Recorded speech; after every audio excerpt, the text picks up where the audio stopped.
શું કાર્યક્રમ હતો આજે, શાની રેલી હતી અને શું માંગણી તમારી? આજે સાબરકાંઠાના 18 વર્ણ સર્વ સમાજના પ્રમુખ આગેવાનો અને મહિલાઓ મોટી સંખ્યામાં એક રેલી સ્વરૂપે કલેક્ટરશ્રીને આવેદનપત્ર આપ્યું. પ્રેમ લગ્નના કાયદામાં સુધારો થાય.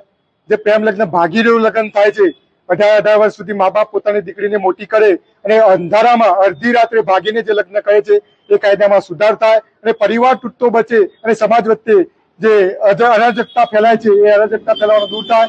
માતા પિતાની સંમતિ ફરજિયાત થાય. 45 દિવસ અગાઉ દીકરી પોતાના માતા પિતા કે એના વાલી વારસાને નોટિસથી જાણ કરે અને મેરેજનું રજીસ્ટ્રેશન પોતાના રહેણાંક વિસ્તારમાં થાય એવી માગણી સાથે અમારી રેલીનું આયોજન થયું હતું.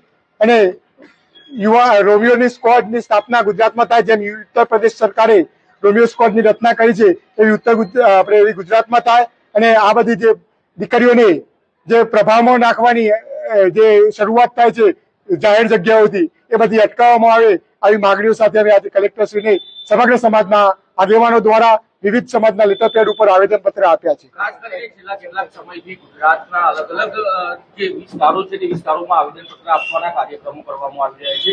આગામી દિવસમાં ખાસ કરીને કેવા પ્રકારનું રજૂઆત, કેવા પ્રકારના આંદોલન શું કહેવાય? આ જે અહીંયાથી આગ સમગ્ર ગુજરાતમાં પ્રસરી રહી છે. વિજાપુરથી હિંમતનગર આવી, હિંમતનગરથી સુરેન્દ્ર મુકામે જઈ રહી છે.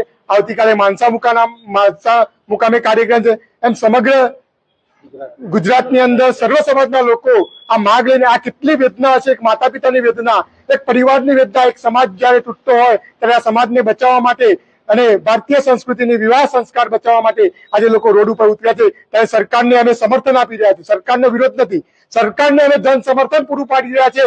તમે આ કાયદામાં ફેરફાર કરો, અમે સમગ્ર સમાજ સર્વ સમાજના લોકો તમારી પડખે છીએ અને તમારા આ નિર્ણયનું અમે અભિવાદન કરીશું. કોઈ જગ્યાએ જનપ્રતિનિધિઓ સાથે મુલાકાત કરી હોય, જનપ્રતિનિધિઓને આ વસ્તુ સાથે જોડવા, આ માંગણી સાથે જોડવા અને વિધાનસભામાં રજૂઆત કરવા માટેની કોઈ રજૂઆત? અમારો આવનારા દિવસોમાં હતો. આજની રેલી પછી અમે અમારા વિસ્તારના માનનીય ધારાસભ્ય શ્રી પીટી ઝાલા સાહેબ, રમણલાલ વોરા સાહેબની મુલાકાત લેવાના હતા, પણ આજે કોઈ કાર્યક્રમ અમને જાણવા મળ્યું છે. કાર્યક્રમના કારણે એ પોતે અહીંયા ઉપસ્થિત નથી અને અમારા પ્રતિનિધિઓ 15 જણા ત્યાં જવાના હતા અને અમે એમના દ્વારા, એમના લેટર દ્વારા સરકારને માગણી કરવાના હતા કે આવા કાયદામાં કાયદાકીય રૂપ આપવામાં આવ્યા અને કાયદો બને પ્રેમ લગ્નમાં, મેરેજ એક્ટમાં સુધારો થાય એવી વિનંતી કરવાના હતા.